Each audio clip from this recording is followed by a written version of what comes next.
किसी को कोई दिक्कत है पिछला एग्जाम्पल में, या एग्जाम्पल फिर से हम लिखे? जो बोलिएगा वो हम करेंगे।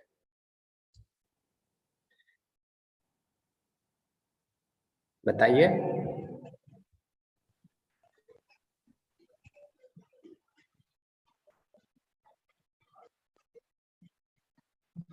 तो बोल ही नहीं रहे हैं।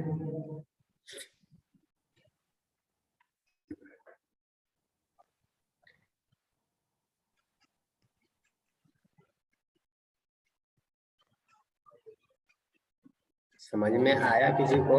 कोई बोलिएगा क्या दिक्कत है। चलिए, अगर दिक्कत नहीं है तो हम दूसरा पे चलते हैं। टाइप्स बता रहे थे, टाइप्स ऑफ सीरियल एलिजिबिलिटी।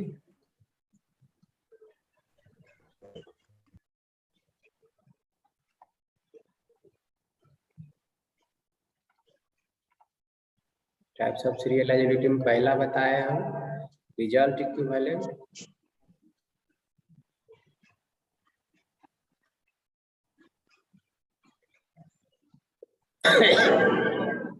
दूसरा है conflict, conflict equivalent, conflict equivalent serialisability. ठीक है, कॉन्फ्लिक्ट इक्विवेलेंट सीरियलाइजेबिलिटी में होता है, इसका थोड़ा डिफिनेशन लिख लीजिए। कॉन्फ्लिक्ट सीरियलाइजेबिलिटी में होता है, इट इज बेस्ड ऑन, ये 3 ऑपरेशन पे काम करता है। ठीक है, पहला होता है they belongs to different transaction. First point. Second point होता है दे एक्सेस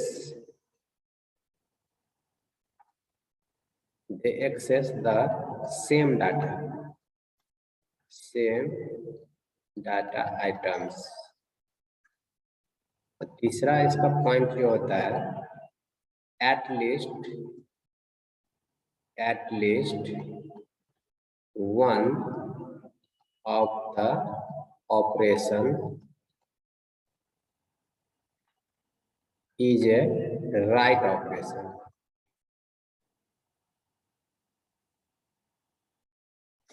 ठीक है, ये तीनों पॉइंट पे एक से कॉन्फ्लिक्ट इक्विवेलेंट जो है वो ध्यान देके काम करता है। ठीक है, they belongs to different transaction, the access the same data and at least one write operation. At least एक राइट ऑपरेशन होना ही चाहिए इसके पास। ठीक है, चलिए इसका एग्जाम्पल देखते हैं।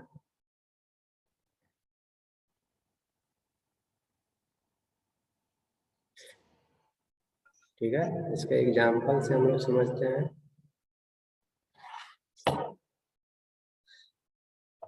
एग्जाम्पल देखिएगा,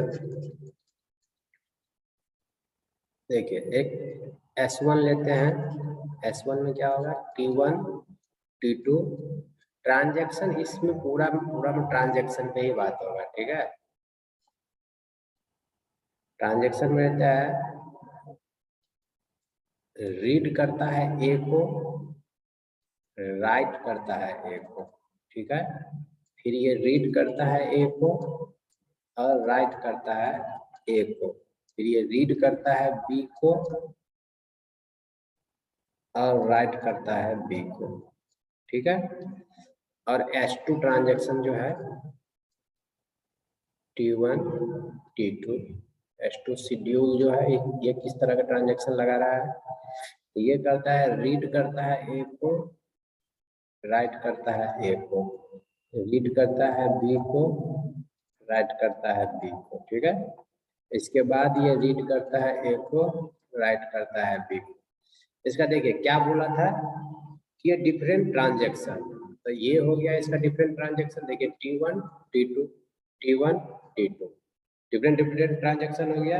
डिफरेंट डाटा आइटम ए हो गया और बी हो गया। ठीक है, ए हो गया बी हो गया, डिफरेंट डाटा आइटम हो गया। और बोल रहा है एटलीस्ट वन राइट ऑपरेशन। देखिए एटलीस्ट वन राइट ऑपरेशन है, एटलीस्ट वन राइट ऑपरेशन है। तो ये इतना चीज, तीनों चीजें फुलफिल कर रहा है।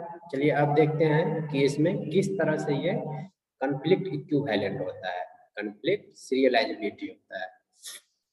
तो पहला ऑपरेशन देखिए, क्या क्या ऑपरेशन हो सकता है।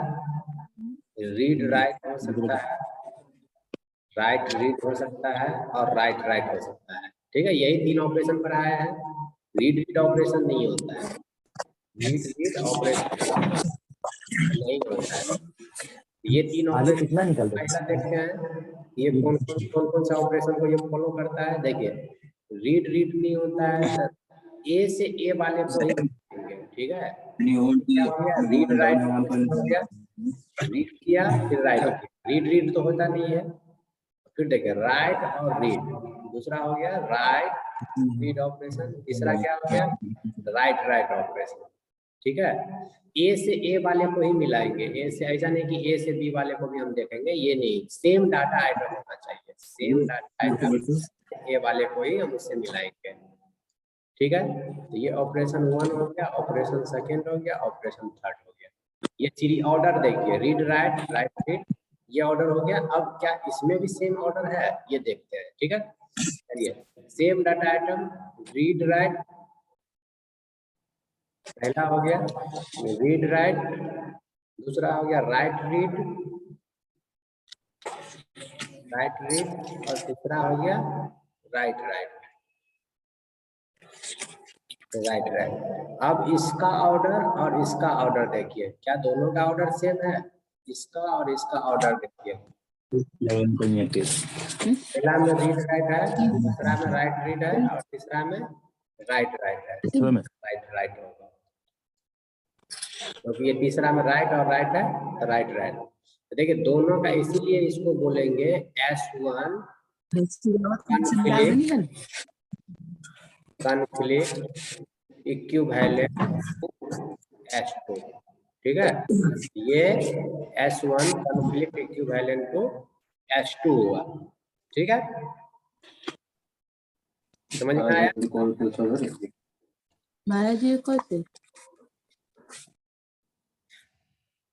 समझ में आया तो आप लोग बोलिए।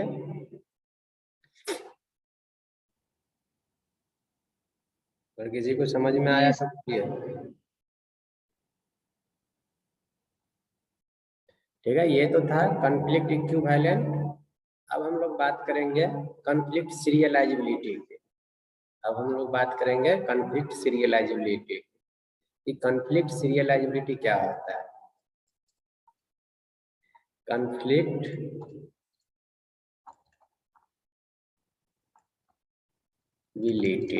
कॉन्फ्लिक्ट सीरियलाइजेबिलिटी, उसमें ऑपरेशन चेक करते थे कि ऑपरेशन सेम होना चाहिए, दोनों में ऑर्डर ऑपरेशन का सेम होना चाहिए। ठीक है, अब देखते हैं कॉन्फ्लिक्ट सीरियलाइजेबिलिटी में क्या होता है। To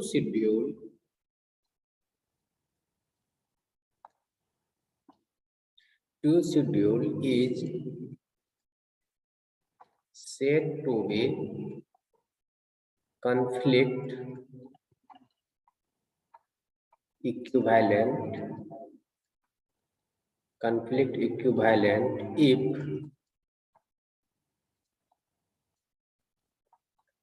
conflict operation in both the schedule executed in the same order। ठीक है, two schedule is said to be conflict equivalent if conflict operation in both the schedule executed in the same order। ठीक है, अगर यदि same order में सबका सब operation दोनों ट्रांजैक्शन में इंप्लीमेंट होता है तो उसे कॉन्फ्लिक्ट सीरियलाइजेबिलिटी भी बोलते हैं। ठीक है, उसे कॉन्फ्लिक्ट सीरियलाइजेबिलिटी भी बोलते हैं। अब हम देखते हैं कि एक और एग्जांपल से हम इसको समझते हैं, एक और एग्जांपल से समझते हैं कि मेरे पास अगर T1 है और T2 है। ठीक है, तो ध्यान से देखिएगा इसको। रीड ए है, रीड बी है, सॉरी रीड ए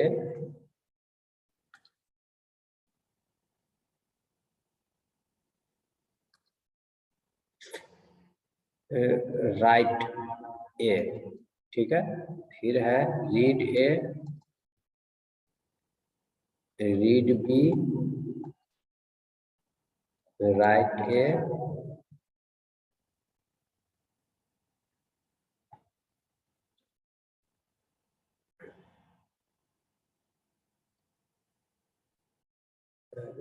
ये सब क्या है?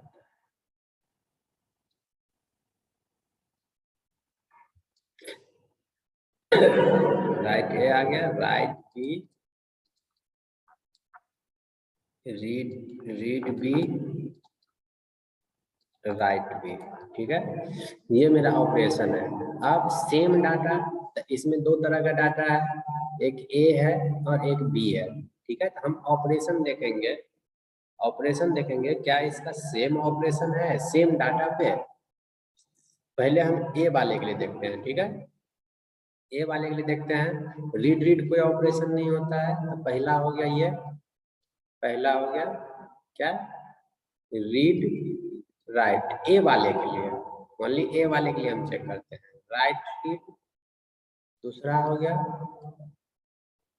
राइट रीड, तीसरा हो गया राइट राइट, ठीक ठीक है, राइट राइट। ये हो गया आपका ए के लिए।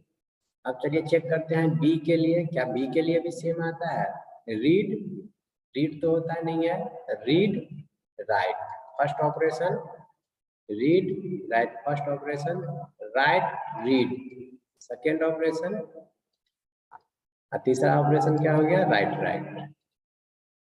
देखिए अब इसका ऑर्डर और इसका ऑर्डर देखिए सेम है, read write, read write, right read, right read, right right, right right. Means T1 conflict serializability, conflict serializability to T2, ठीक है।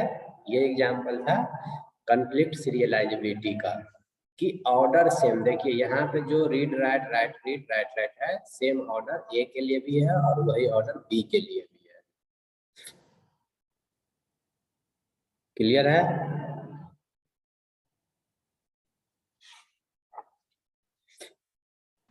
Yes sir. Yes sir.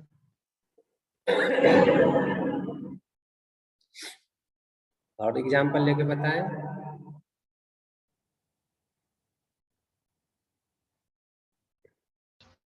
एक और सर दे दीजिए।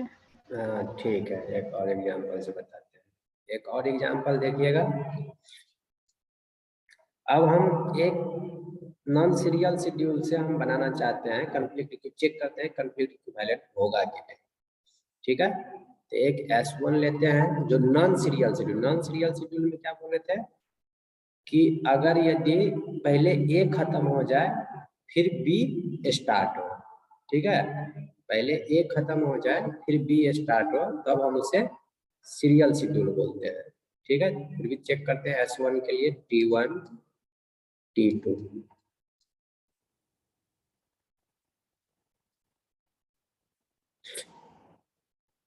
रीड करते हैं ए को, राइट करते हैं ए को, ठीक है। फिर रीड करते हैं ए को, राइट करते हैं ए को, रीड करते हैं बी को, राइट करते हैं बी,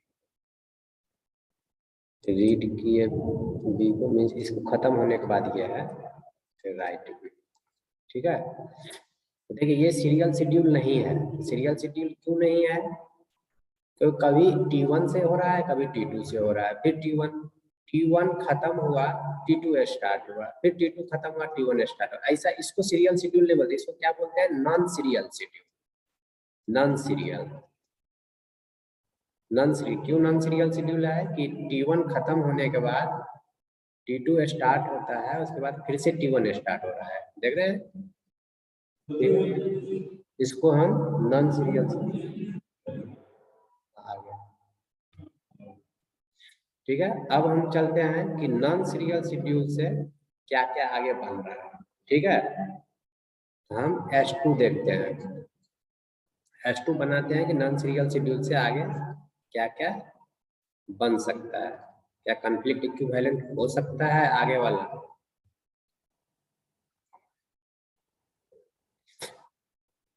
Q1 में देखते हैं, रीड करते हैं ए को, फिर राइट करते हैं ए को, फिर रीड करते हैं बी को, राइट करते हैं बी को। अब हम इसको सीरियल शेड्यूल बना रहे हैं, ठीक है। Read A, write A, read B, write B. देखिए यहाँ पे देखिए T1 खत्म हो जाता है, फिर T2 स्टार्ट होता है। T2 खत्म होने के बाद फिर से T1 स्टार्ट नहीं होता है। अगर ये एक खत्म होने के बाद दूसरा स्टार्ट हो, फिर से पिछला वाला स्टार्ट ना हो, तो उसे हम बोलते हैं सीरियल शेड्यूल। इसको बोलेंगे सीरियल शेड्यूल, ठीक है। अब हम इसमें चेक करेंगे चेक क्या करेंगे कि ऑपरेशन, दोनों का ऑपरेशन सेम तरह का ऑपरेशन है या नहीं है। अगर दोनों का ऑपरेशन हम निकाले, दोनों का ऑपरेशन सेम है या नहीं है, ठीक है।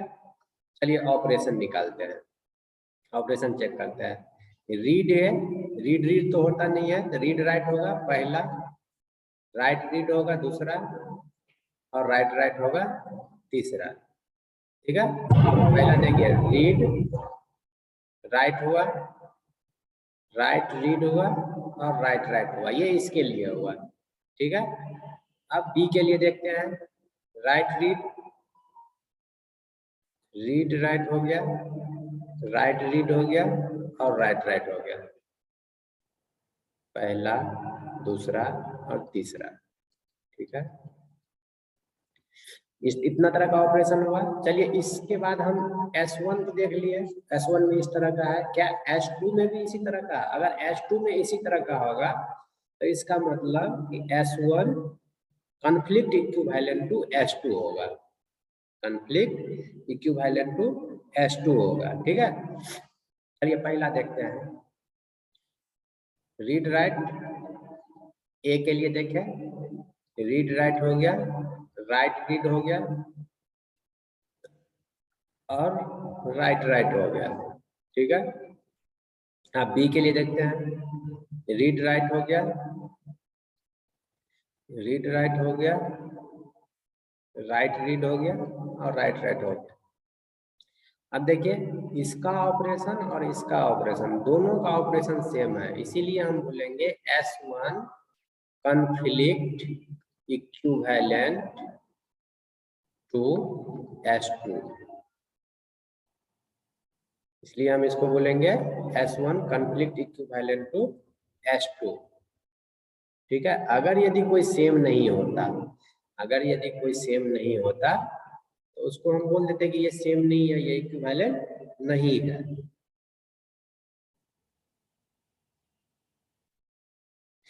अब यहाँ पे एक पॉइंट आता है, ये थोड़ा ध्यान रखिएगा।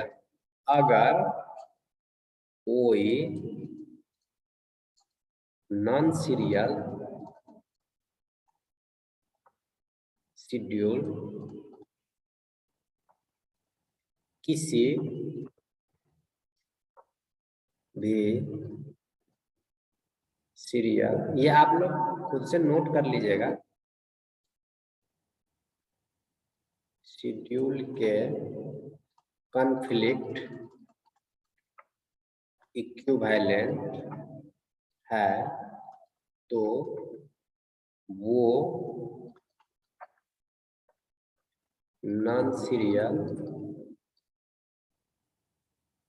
शेड्यूल कॉन्फ्लिक्ट सीरियलाइजेबिलिटी कहलाएगा। इस बात पे ध्यान दीजिए, क्या लिखे हम, अगर कोई नॉन सीरियल शेड्यूल, ये अगर कोई नॉन सीरियल शेड्यूल किसी भी सीरियल शेड्यूल के, ये क्या था, ये क्या था, सीरियल शेड्यूल, ये था नॉन सीरियल शेड्यूल, ये था सीरियल शेड्यूल, ठीक है। अगर कोई नॉन सीरियल शेड्यूल किसी भी सीरियल शेड्यूल के कॉन्फ्लिक्ट इक्विवेलेंट है, देख रहे हैं कॉन्फ्लिक्ट इक्विवेलेंट है, तो वो non serial schedule conflict serialisability भी कहलाएगा, मतलब कोई नॉन सीरियल शेड्यूल किसी भी सीरियल शेड्यूल के कॉन्फ्लिक्ट इक्विवेलेंट है तो वो कॉन्फ्लिक्ट सीरियलाइजेबिलिटी कहलाएगा। ठीक है,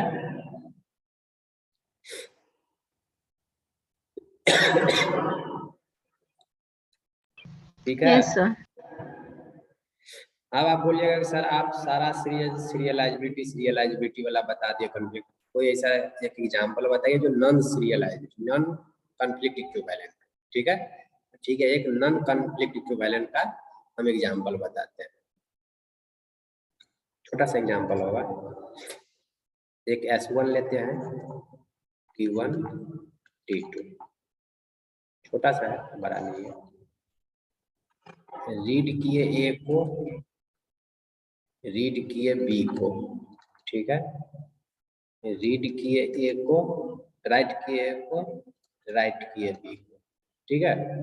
एक S2 लेते हैं, इसको करके देखिए कॉन्फ्लिक्ट इक्विवेलेंट है या नहीं है, नॉन सीरियल तो है।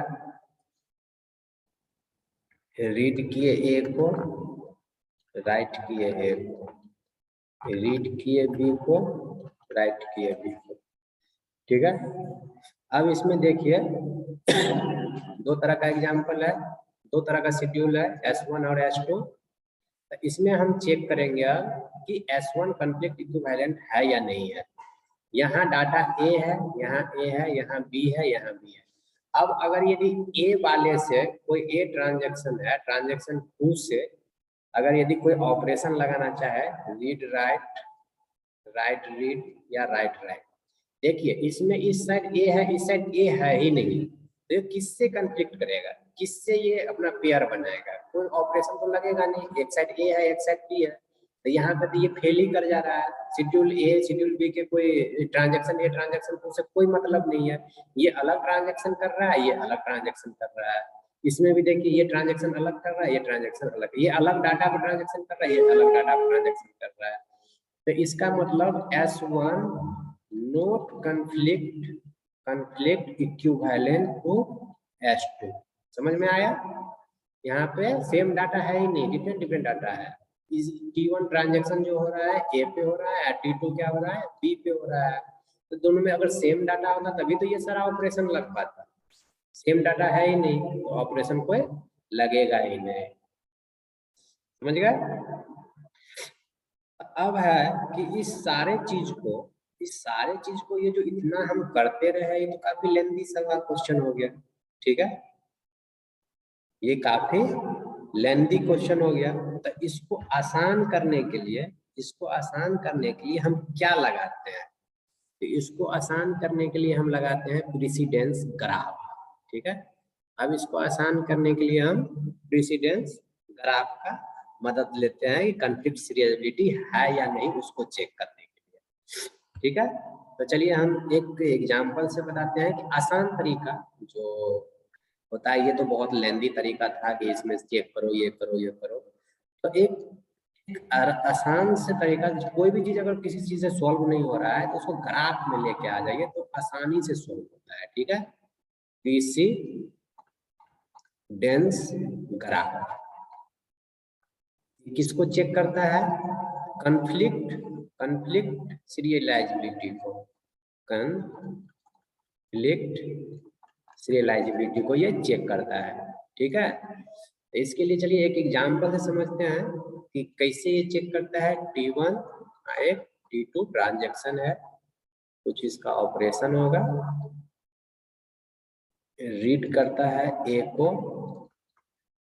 राइट करता है A को, रीड करता है A को, राइट करता है A को। ठीक है, रीड किया B को, राइट किया B को। ध्यान से देखिएगा, ये बड़ा समझने वाला चीज है, राइट करता है B को। ठीक है, अब हम इसको ग्राफ में कैसे प्लॉट करेंगे। ठीक है, S1 है, अब इसको हम ग्राफ में कैसे प्लॉट करेंगे, ये क्वेश्चन है आपका, ये गेट में आया हुआ क्वेश्चन है। ठीक है, इसमें आपका क्वेश्चन है check the given schedule is conflict serializability और नॉट। ठीक है, conflict serializability or not। ये क्वेश्चन है कि check the given schedule with conflict serializability or not। तो इसको चेक करने के लिए हम ग्राफ ड्रॉ करते हैं।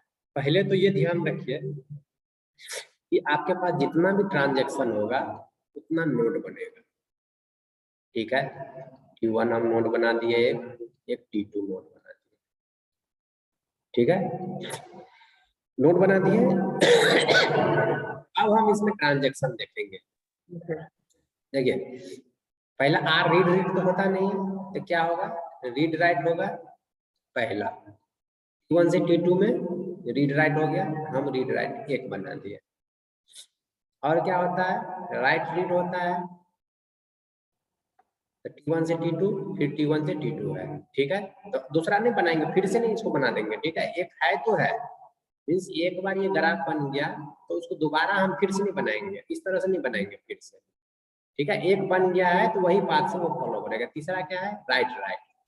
इसमें क्या हो गया, रीड राइट, राइट रीड और राइट राइट ए के लिए, ठीक है। अब बोलिएगा सर दोबारा बना दिया, दोबारा नहीं बनेगा।